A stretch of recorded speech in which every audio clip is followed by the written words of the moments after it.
Olá, estamos começando o programa Literatura Local, uma parceria entre a TV Câmara de Passo Fundo e a Academia Passo Fundense de Letras. E hoje nós vamos falar aqui, vamos fazer um voo, digamos assim, poético. Eu trouxe hoje para conversar comigo aqui o professor, escritor, que recentemente lançou um livro chamado Casulos e Casos Nulos, um livro de poemas. Eu vou conversar hoje com o escritor, poeta Israel Passarinho. Seja muito bem-vindo. Obrigado. Tudo bem? Israel, primeira coisa assim que me chama a atenção, né? Por que Passarinho? Não é o teu nome, né? Não. Passarinho é o meu pseudônimo, né? Apesar de muitas pessoas acharem que é o meu sobrenome, porque eu uso há um bom tempo. Passarinho, na verdade, surgiu quando eu tinha uns 14, 15 anos e comecei a escrever poesia, né? Mas eu tinha muita timidez, muita vergonha de escrever como o meu nome, porque eram poemas muito íntimos, né? E aí eu comecei a buscar alguns concursos para tentar publicar eles e a maioria precisava de pseudônimos, né? E aí me veio na cabeça o Mário Quintana, que foi o primeiro livro de poesias que eu tive acesso. E justamente o primeiro poema que eu conheci dele falava sobre os passarinhos, né? Se chama Bilhete, e aí eu resolvi usar esse pseudônimo como Passarinho, até por uma questão de que eu gosto muito da natureza e tenho essa apreciação assim também pelos animais. Daí ficou. Mas que bacana, o pseudônimo já tem uma ligação aí com a própria poesia, né? Com o poeta tradicional. E tem também todo um simbolismo, né?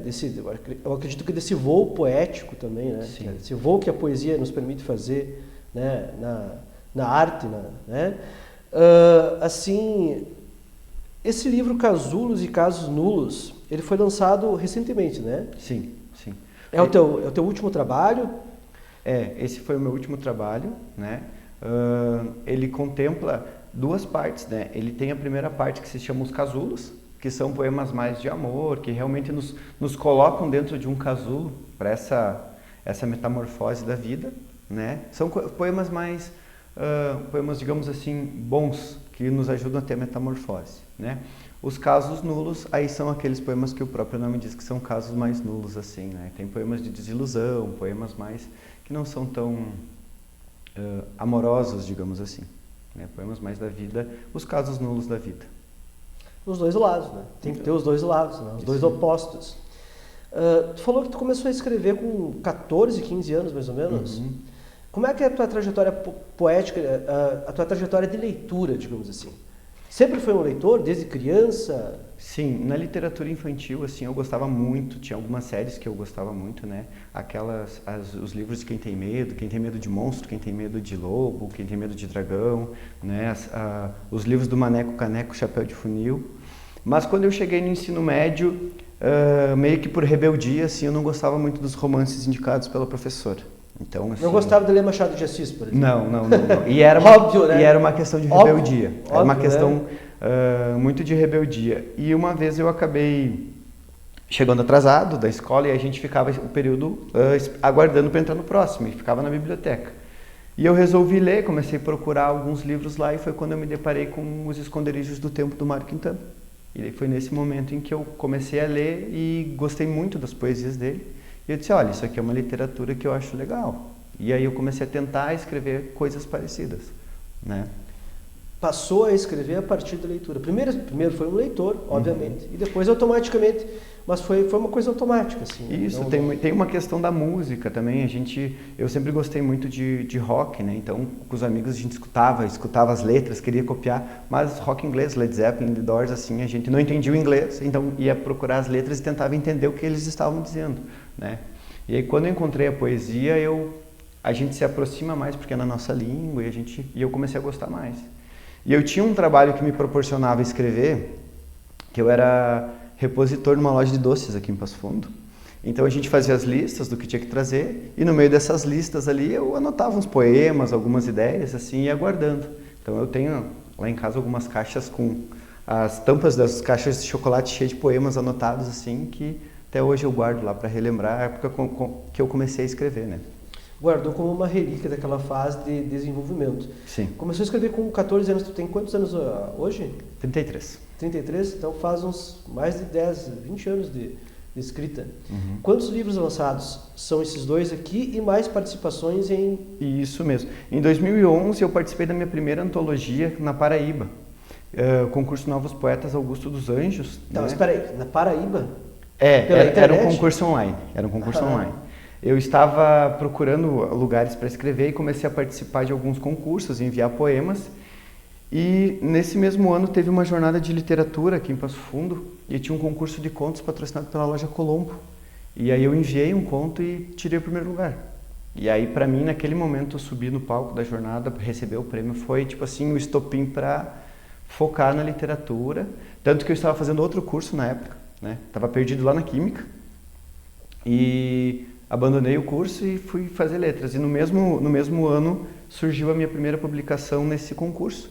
Então assim, foi meio que uma inspiração para eu me focar. E eu fui para as letras e lá eu conheci vários professores que me ajudaram, né? Inclusive o professor Miguel Rettenmeier, que me convidou para fazer parte do acervo do Josué Guimarães. E lá no acervo eu também pude adentrar na memória do escritor, né? Então lá no acervo a gente tem os manuscritos do escritor Josué Guimarães, tem os originais dele, os contos inéditos, né? Então eu pude adentrar também, conhecer como que é a vida do escritor em mais íntimo, assim, né? Através das suas memórias. E isso me ajudou muito também a planejar minhas ideias, planejar minhas poesias, os meus mini-contos, né? Isso foi muito importante para mim. E aí tu viu que o escritor, ele trabalha muito. Muito, muito. A gente tem aquela ideia de que o escritor senta na mesa e baixa um espírito, né? Uma alma e o escritor... Não, não. Apesar do Josué Guimarães, que é o que eu estudo, né? Ele tem uma escrita muito mais rápida, porque ele era jornalista, ele sentava e escrevia. Ele tem muito planejamento, né? Tu encontra esboços de várias obras dele, assim. Então isso também me fez parar e dizer, opa, não é só sentar e escrever. Tem que planejar, tem que ler muito, né? Tem que estudar para fazer a coisa voar. Eu percebo assim que como um escritor, né, mais jovem, tu tem essa ligação com a internet. Né? Inclusive teus poemas, eles são divulgados também na internet, né, nas redes sociais, Instagram, no Facebook. Isso te ajudou a se autoafirmar como escritor ou atrapalhou? Teve dois momentos, né? No começo, eu tinha uma página, né, a página do Passarinho no Facebook, e tinha bastante seguidores, assim, cada dia eu focava em escrever alguma coisa para eles, né, e as curtidas ajudam muito a gente. Tanto que foi na internet que eu conheci os concursos, né, o meu primeiro livro, Micróbios, Microcontos, surgiu através de concursos que existiam no próprio Facebook, na internet de microcontos. Eles sorteavam uma palavra aleatória todo dia e o tema do microconto tinha que ter aquela palavra. Até 300 caracteres. Então, tinha desafios que tu fazia. Todos os microcontos que tem nesse primeiro livro, eles têm como título a palavra que era sorteada naquele determinado dia. Então, isso também me ajudou muito a escrever e a conhecer outras pessoas que se envolviam com literatura também, né? Eu fui premiado em 2 semanas no concurso Escambau de microcontos, com 2 microcontos meus, e aí participei de outros concursos do Swik Brasil também, que eu fui finalista. Mas aí houve um momento em que eu acabei me decepcionando um pouco com as redes sociais pela questão Todos nós dos plágios, nos decepcionamos. Né? Então eu estava numa ascendência assim, e depois de um plágio eu desisti, bloqueei as páginas assim, e havia parado de publicar nas páginas, que foi quando eu tive a ideia de publicar o meu livro, né? Que eu disse, antes que aconteça mais alguma coisa, eu vou publicar meus poemas e vou tentar divulgar. Mas não havia divulgado ele, deixei ele publicado só para mim. Essa questão assim dos plágios, né, na parte da escrita principalmente, acontece muito, né? Realmente tem muito plágio de textos, porque a pessoa vai ali, copia o texto, coloca o nome dela, está feito, né? E eu já vi isso acontecer mais de uma vez, inclusive, com amigos, aconteceu comigo já também. E mesmo assim a internet, ela produz aquela bolha de leitores, mas para estourar aquilo também é muito difícil, né? Eu acho que aquilo cria uma certa ilusão, né? Sim. Porque uma coisa é você ter aquele público ao teu redor, na tua presença, você ter aquelas pessoas com quem você vai conversar, que vão te reconhecer na rua, E outra coisa é você ter, por exemplo, gente lá de outro estado que vai te reconhecer, mas que Sim. é um avatar da internet. Não sei se tu sente essa diferença, se isso acontece contigo também. Eu vejo como uma maneira de divulgar o trabalho, mas não a principal maneira, né? Eu sou muito adepto ao papel, ao livro físico, né? Então, eu acho que a internet ela serve como uma maneira de divulgar, tanto que existem alguns poemas assim, alguns contos que eu não publico lá, eu deixo mais reservado para outros momentos. De repente para enviar para algum concurso, porque eles pedem ineditismo, né, de publicações, então tem essa questão também. Eu voltei a publicar na internet depois que eu fui chamado como autor presente na escola em que eu trabalho, a Escola São Patrick. E aí eu fui chamado de autor presente e isso me deu um gás, assim, porque há muito tempo eu escrevia, mas não publicava mais, então eu vi esse reconhecimento, então eu comecei a voltar a escrever lá para também divulgar um pouco mais, porque foi um hiato de uns 2, 3 anos, então ninguém lá na escola também sabia que eu escrevia, e quando eles descobriram, eles também ficaram... Mas aí que está a questão, né? Tá, tinha divulgação na internet, então tem gente lá do outro lado do país que sabe que tu escreve, mas às vezes a pessoa que está do teu lado não sabe. É isso mesmo. E se você não faz essa divulgação física, do livro físico, de você não estar presente com as pessoas, ele parece que cria um certo abismo, né, pro artista, né, pro escritor. No próximo bloco, eu quero conversar um pouquinho com você sobre essa conexão entre o professor e o poeta, né? Como é que funciona, porque eu acho que uma coisa alimenta a outra também, né? Voltamos em seguida.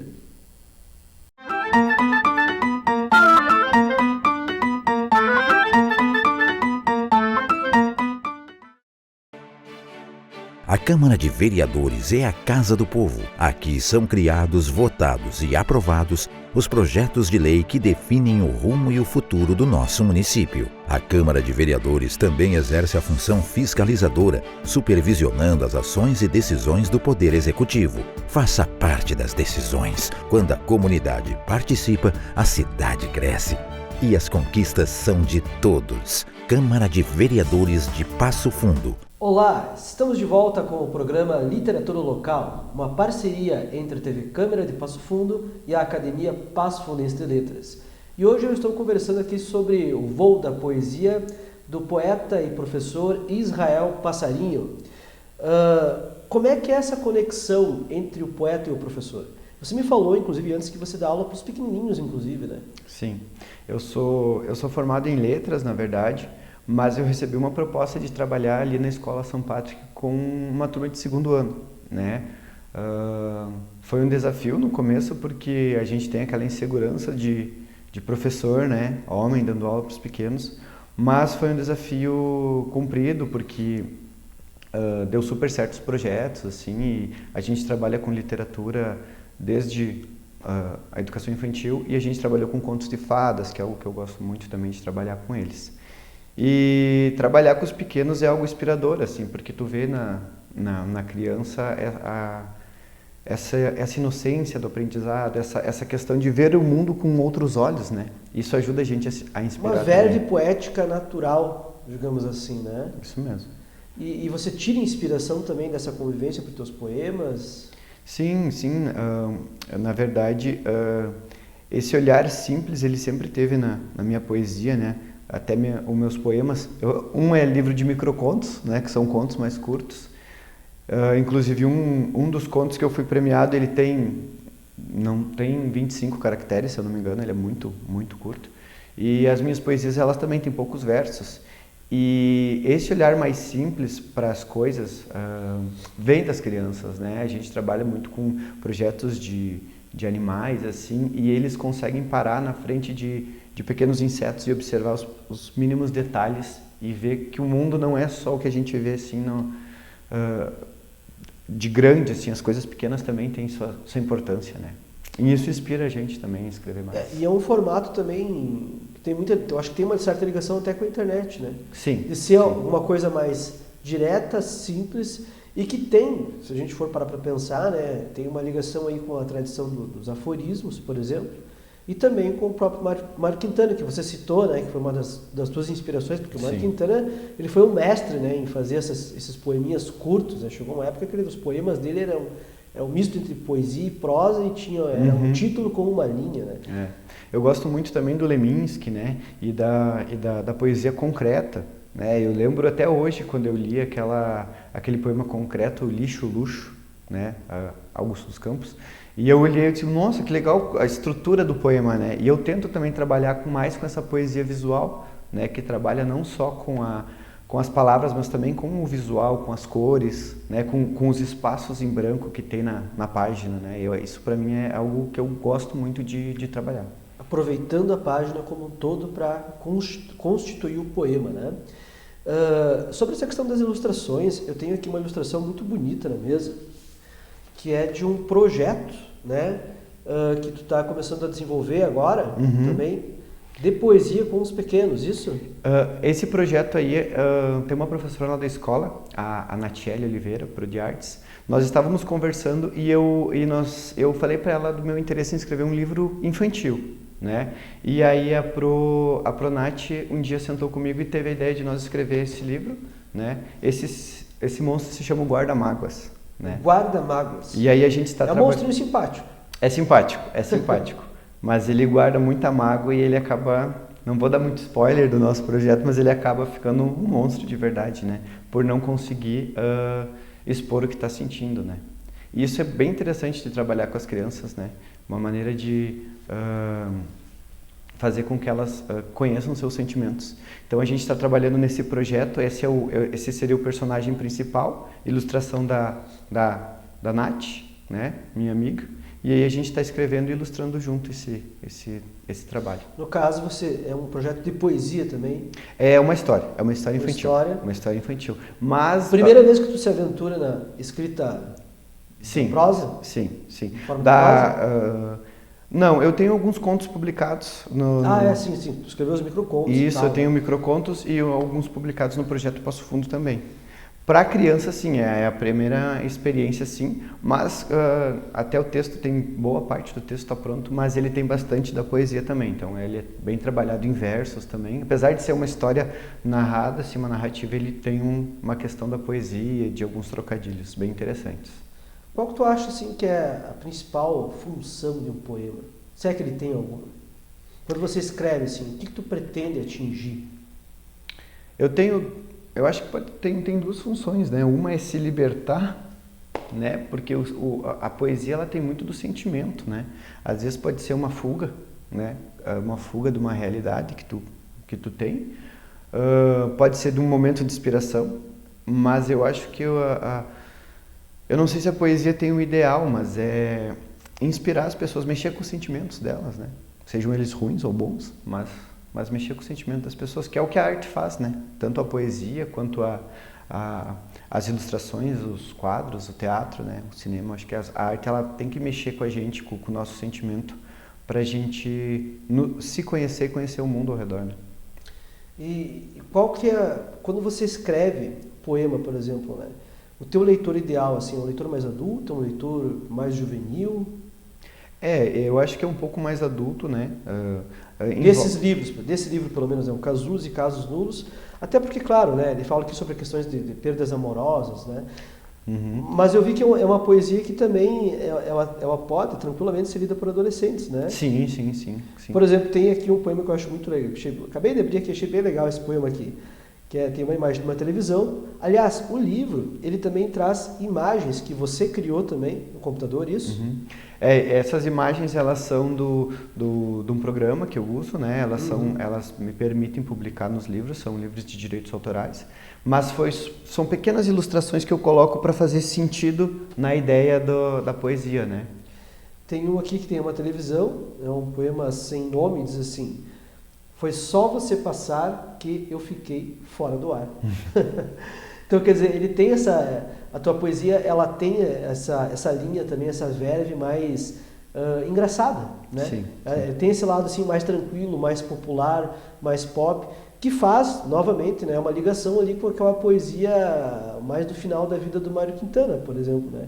Que ele tinha aqueles poeminhas mais poeminha entre aspas, sim, né?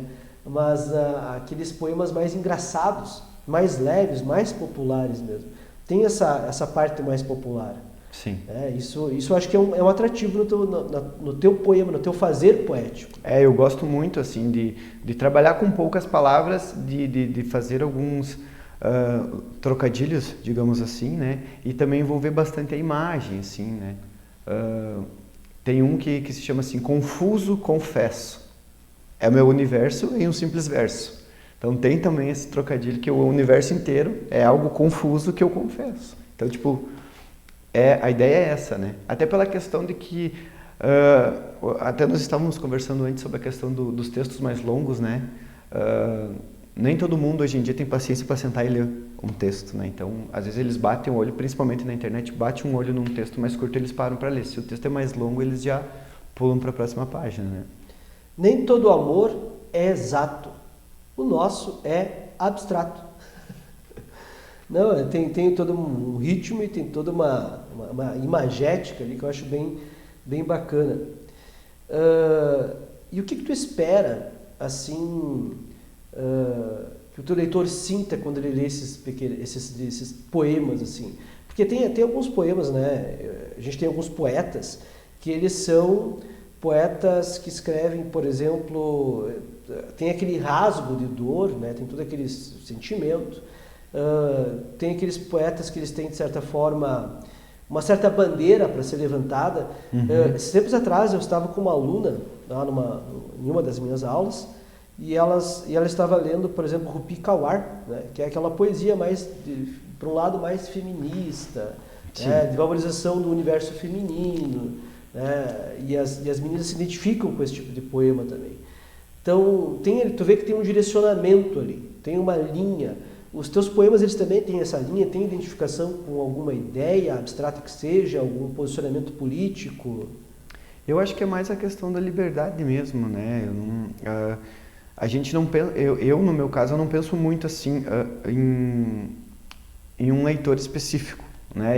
Geralmente eles são poemas que quem me conhece, ele percebe que tem algo meu ali, né? E que talvez a pessoa que esteja lendo se identifique com alguma coisa e isso faça bem para ela, né? Eu acho que a ideia principal seria essa. Claro que quando a gente escreve tem muito dos nossos ideais, né? Das nossas ideologias, mas eu acho que o que realmente eu gosto de escrever e passar assim são sentimentos bons, amor, alegria, né? Até mesmo nos poemas mais tristes assim, a gente consegue extrair dali algum sentimento de melhora, de buscar melhorar, ou até mesmo sentir dor mesmo, porque às vezes quando a gente sente um pouco de dor, quando a gente fica um pouco triste, faz parte do ser humano, né? A gente sentir esses sentimentos. Então, é mexer com os sentimentos das pessoas. Não, eu pergunto isso porque eu percebo que a tua poesia realmente é uma poesia mais livre. E aí a gente volta ao teu pseudônimo, que é passarinho, que é sair voando, fazendo esse voo, né? Eu acho que tem tudo a ver com a tua forma poética, assim, um voo de um passarinho, realmente, de uma árvore para outra, de um lugar para o outro e tal, né? Parece que não tem, pelos poemas que eu li, que não tem não tem uma ideologia, digamos assim, né? Tem uma liberdade, tem um voo de liberdade. E que inspira a liberdade em quem lê, acredito eu também. Tem esse frescor, né? Eu acho que tem... Não, com certeza. Eu acho que são poemas que eles trazem eles trazem essa sensação de liberdade, esse frescor, né? Quando a pessoa lê eles. Que a saliva nos salve dessa sovinice amorosa. Tem aqui um outro poema concreto também. Tem vários poemas concretos no livro. Tu realmente gosta da poesia concreta? Gosto. Eu gosto de trabalhar com todos os espaços, né? Encaixa em mim e me completa assim. Olha que legal. E aí tem as palavras para serem encaixadas, né? Que bacana. Em relação a esse novo projeto, vocês já têm uma data para lançar? Não, a ideia é a gente buscar projetos mesmo. Esse livro não é, o nosso ideal não é fazer uma publicação autoral, é tentar organizar ele e depois de finalizado buscar algum projeto de incentivo, né? Algum outro para poder divulgar melhor esse trabalho. Ele está bastante adiantado em algumas partes, mas a gente ainda precisa editar algumas coisas, terminar algumas ilustrações, revisar o texto, então a gente está trabalhando com isso, mas o foco é mais as crianças, né? Que é algo que a gente convive, eu e a professora Nath, lá também a Nath, que é uma artista aqui de Passo Fundo também, a gente trabalha muito com as crianças, a gente convive com eles, a gente vê o brilho no olhar deles quando eles abrem um livro, né? Então isso é legal também. Isso é uma coisa assim que é muito importante, que como, claro, hoje em dia tem e-book, está crescendo cada vez mais essa literatura na internet, né? Esse formato está se tornando cada vez mais popular. Mas principalmente para a criança, manusear o livro físico ainda é uma coisa muito importante, sentir o cheiro das páginas, né? Ter esse contato. Sim. É muito importante. Não sei se isso também ocorre com os teus alunos. Sim, eu sou suspeito de falar, né? Porque a minha filha adora ler. Antes de dormir, a gente sempre tem que ler uma história para ela. Então, o fato dela pegar o livro infantil, a ilustração é muito importante também na narrativa, porque tem coisas que tem na ilustração e que completa o que a criança tá olhando ali naquele momento. Então, o livro físico, para mim, é muito importante, tanto lá na escola, quando a gente vê as crianças abrindo o livro, acompanhando as palavras, quanto em casa, né, com a minha filha, a Catarina, acompanhando as leituras, né. Quantos... tem os outros livros aqui em cima da mesa, né, que você participou de coletâneas e tudo mais. Quantos concursos você já venceu, assim? Você já foi escolhido, selecionado? Eu fui 2 vezes finalista nos concursos de microcontos da Wiki Brasil, que é uma página que agora acho que se encerrou aqui no Brasil. Você publicava semanalmente nesses concursos. Eu fiquei em primeiro lugar no concurso Escambau de microcontos. Toda semana eles lançavam os desafios. E numa das semanas eu fiquei em primeiro lugar com o meu microconto e outra semana eu fiquei em segundo. E eu também no concurso de contos da Lojas Colombo fiquei em primeiro lugar aqui em Passo Fundo, que era um tema, era a cultura. Tinha que escrever sobre a cultura aqui da cidade, né? Isso em 2011. E aí eu participei de algumas antologias, né? O Prêmio VIP de Literatura também, eu tive alguns poemas publicados ali. E tem uma coletânea que me chama muito a atenção, que é essa daqui. É uma antologia de contos e poemas, se chama Resistências. E o tema é bem interessante, que eles selecionavam somente temas que envolviam a resistência mesmo. Mulher, imigrantes, negros. Interessante. Então ele fala realmente das resistências, né? E eu tive um poema que foi publicado aí também. Os teus livros, principalmente esse último, Casulos e Casos Nulos, onde é que os leitores conseguem? Eles podem entrar em contato comigo pelo Instagram, Facebook também, Israel Passarinho, ou Israel Passarinho, e sobre encomenda. Está vindo mais uma leva de livros que vão ficar pronta entrega também, mas eles podem encomendar os livros pelas minhas redes sociais. Entrar em contato comigo e aí eu... Muito obrigado pela sua participação. Eu que agradeço. Que você continue fazendo voos poéticos cada vez mais longos, né?